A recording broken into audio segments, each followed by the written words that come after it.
Hola hermanos, el día de hoy, 8 de febrero del 2025, es sábado de la cuarta semana del tiempo ordinario. Se nos termina pues la cuarta semana de este tiempo durante el año. Pues ya van viendo, en un mes ya estaremos muy de lleno en el tiempo de la cuaresma. O sea que, bueno, en un mes, en 4 semanas, porque acuérdense que, sí, bueno, es un mes. El mes de febrero tiene 28 días, que es realmente lo que debería de ser. Hoy es la jornada mundial de oración y reflexión sobre la trata de personas, ¿no? Es una jornada que se hace precisamente por la santa del día de hoy, que es Santa Josefina Baquita, y porque ella fue esclavizada, y entonces precisamente es uno de los temas recurrentes del Papa, ¿eh? El Papa vuelve una y otra vez, y cuidado, lo que les voy a decir, no del hecho de que cuando llegó a ser Papa, eso lo tenía él en el corazón, pero grabado en el corazón desde que era arzobispo de Buenos Aires. Ahí le venía esa idea, una y otra vez, y es que él tiene muy en el corazón precisamente esto, el dolor que causa la esclavitud. Sigue habiendo esclavitud en el mundo entero, ¿no? Es una cosa terrible. Pues, no, padre, ¿cómo va a ser? Sí, claro, en las legislaciones está prohibido, pero en la manera de tratar a las personas no aparece realmente como lo decimos. Hablemos entonces de Santa Josefina Baquita. Yo les pido disculpas, hay algunos que se quejan de ¿por qué no habló de este santo? ¿Por qué no habló de aquel otro? Madre de Dios, o sea, imagínense cuántos santos hay el día de hoy y entonces escoger a uno, y además porque es la jornada mundial, como les digo, de oración y reflexión por lo de la trata. Bueno, y lucha debería ser contra la trata, ¿no? Bueno, su nombre realmente es Josefina Margarita Fortunata. Así fue bautizada, tenemos que decir el nombre de bautismo, ¿no? Porque ella lamentablemente olvidó cuál era su nombre, olvidó el nombre de sus padres, fue una cosa bastante golpeada. Tiene que haber nacido alrededor del año 1869 en Darfur, en Sudán, bueno, Sudán del Sur es ahora en este caso, ¿no? Recuérdense que se dividió Sudán y sigue habiendo una de muertes en ese lugar definitivamente terrible, ¿no? Hubo cosas que la marcaron, miren, bueno, como les digo, el trauma que le causó haber sido capturada y todas las vejaciones que sufrió, o sea, olvídense, esa muchachita sufrió muchísimo, pero ella cuenta que pues eran 5 hermanos y que ella tenía una gemela, que la gemela fue capturada cuando cuidaba al hermanito menor. Y eso definitivamente ella recuerda el llanto de la familia, el llanto sobre todo de los papás, ¿no? Que al ver a su hijita que había sido capturada. A ella la van a capturar, la van a secuestrar, la van a robar, yo no sé cómo llamarle a esto, ¿no? Cuando tenía 9 años más o menos. Ella dice que andaba en el campo trabajando con una de sus amiguitas y pues a la amiguita la despacharon, que se fuera más lejos, y llegaron, eran 2 tipos, ella dice 2 extranjeros, que la capturaron, le pusieron un cuchillo en el cuello y la amenazaron que si gritaba la mataban, y así fue como empezó su calvario. Tuvo 5 dueños diferentes, 5 dueños diferentes. De los elementos más característicos de su cautiverio, ella tenía en su espalda y en su cuerpo en general, no en su cara, es interesante, ¿no? Eso mismo decían ellos, los captores, 114 tatuajes, eso es lo que ellos decían. Le hicieron incisiones, o sea, le fueron cortando 114 cortadas y le echaban sal a la herida para que así se mantuviera, como le diría, un poco más pronunciada, es resaltada. Y de esa manera era una forma de controlarla. Realmente fue una vida muy complicada la de ella, ¿no? Pues bueno, como les digo, hicieron con ella lo que quisieron. Miren, lo que se supone, analizando más su biografía, porque se volvió muy famosa su biografía en Italia, inicios de la década, inicios del siglo XX, y ya les digo, muy conocida precisamente por eso. Se calcula que debió haber caminado hasta el Obeid, que así se llama esta población ahí en Sudán, en la parte norte de Sudán. ¿Cómo se llama? Tiene que haber caminado mínimo 900, casi 1000 kilómetros. O sea, casi 1000 kilómetros fue lo que ella tuvo que llegar. Y ya le digo, la trataron, bueno. El punto es que llega a ser vendida finalmente a un italiano en Jartum, que se llamaba Augusto Michieli, no Micheli, Michieli. Y bueno, y entonces él tiene que dejar alrededor de más o menos, tiene que haber sido 1884, logran escapar junto con el señor, perdón, es que realmente es Augusto Michieli quien la va a lograr rescatar, pero quien la compró originalmente fue el vicecónsul italiano que se llamaba Calixto Legnani, ¿ya? Y entonces este Calixto, pues gracias a Dios dice que fue la primera vez que ya nadie la maltrató, que ya nadie la golpeó, y bueno, y finalmente le dieron ropa para vestirse.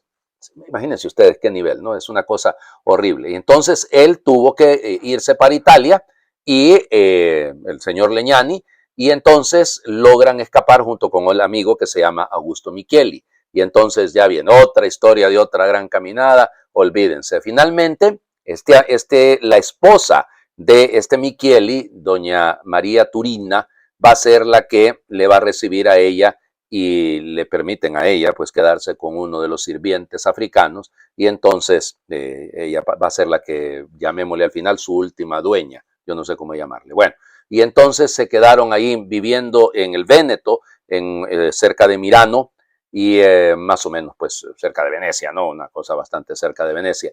Y ahí estuvo ella durante algunos años, la encargaron de ser la niñera de la hija de los Micheli, que se llamaba Alice, ¿ya? Y entonces, bueno, hay un montón de historias con respecto a esta situación, porque Josefina la salvó varias veces a la niña, incluso en alguna ocasión casi se ahoga por salvarla en una... Bueno, y entonces resulta que los Micheli se llevan a Vaquita a Sudán, pero regresan a los 9 meses, y ya cuando tocaba que iban a regresar, ella le pidió que no, les pidió que no, y entonces quedaron ellas junto con Alice bajo el cuidado de las hermanas canosianas, que habían sido fundadas ahí en Venecia por Santa Magdalena de Canossa, por eso se le llama canosianas.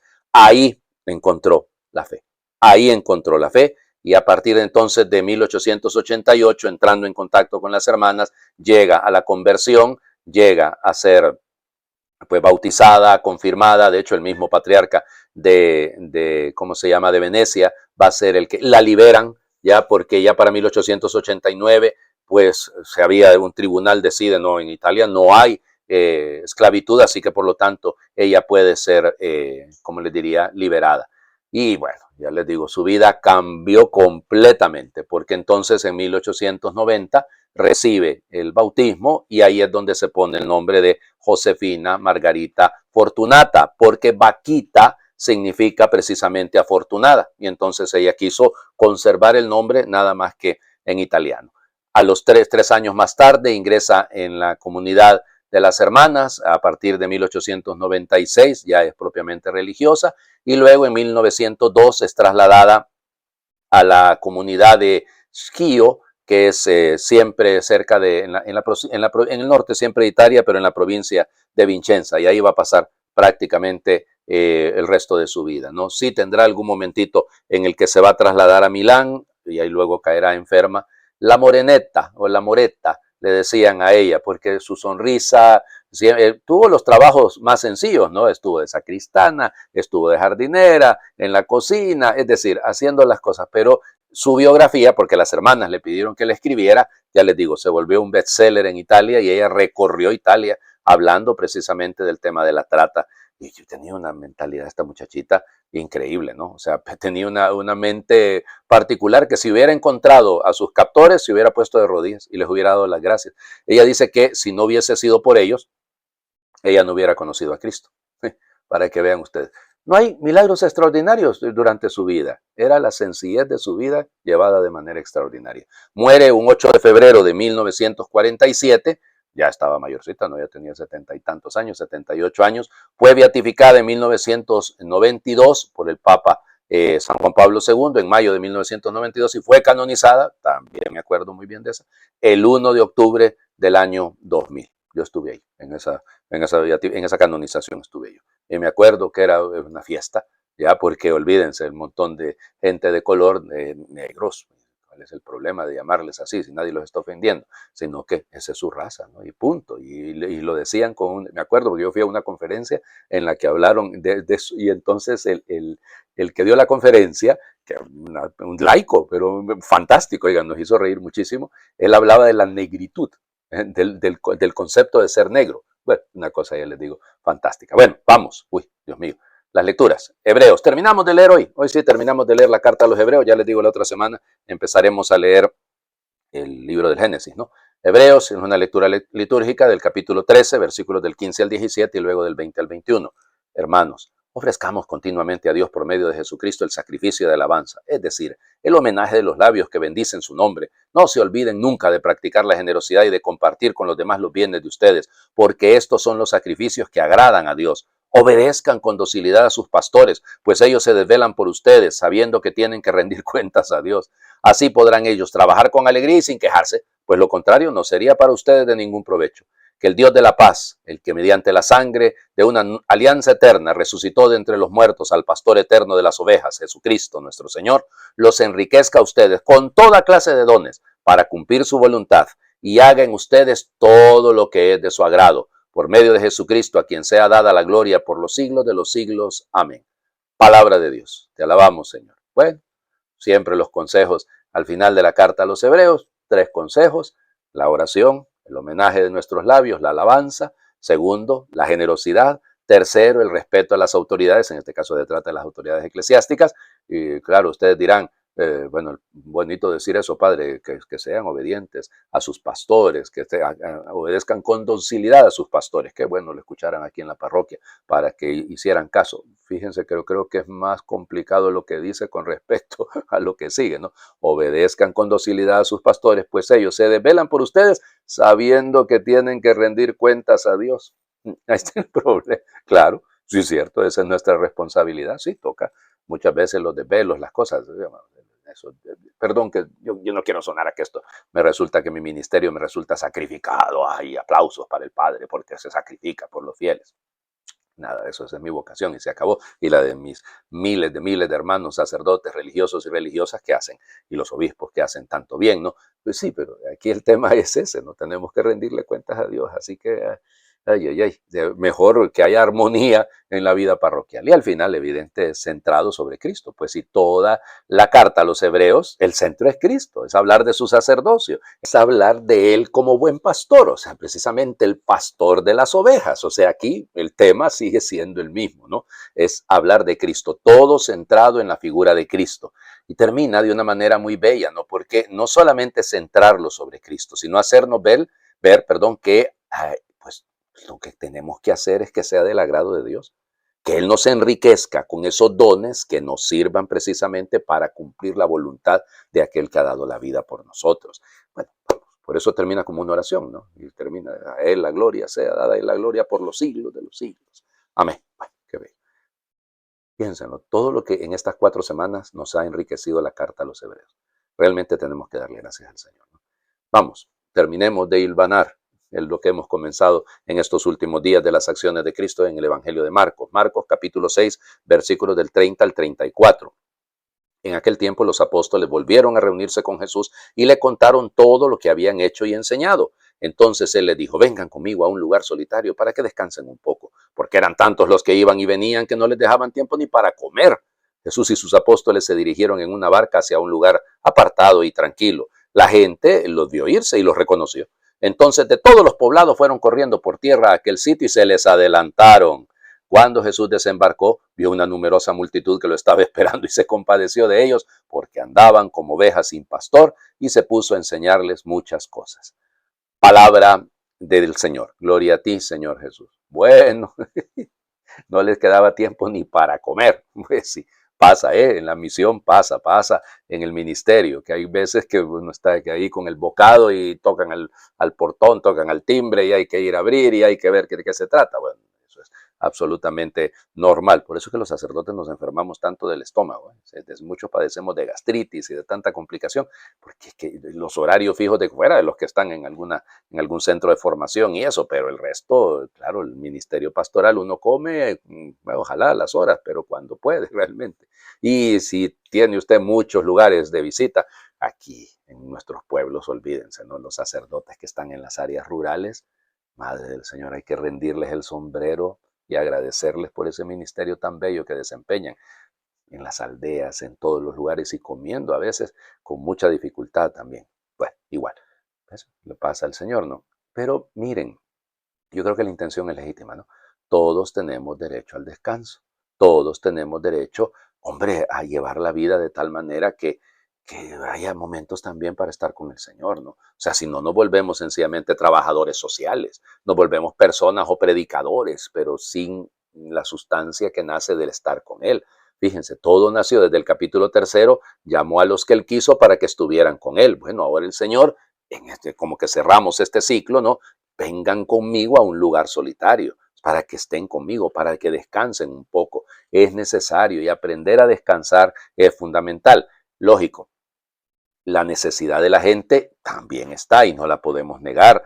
Dice aquí el texto que el narrador de Marcos dice, eran como ovejas sin pastor. De hecho, literalmente el griego de entender sueltas, o sea, dispersas realmente, como sin un orden, sin un sentido de pertenencia. Y es importante también. Por eso el Señor Jesús se puso a enseñarles muchas cosas. Fíjense cómo aquí hay una inclusión, porque los discípulos le habían contado a Jesús lo que ellos habían enseñado.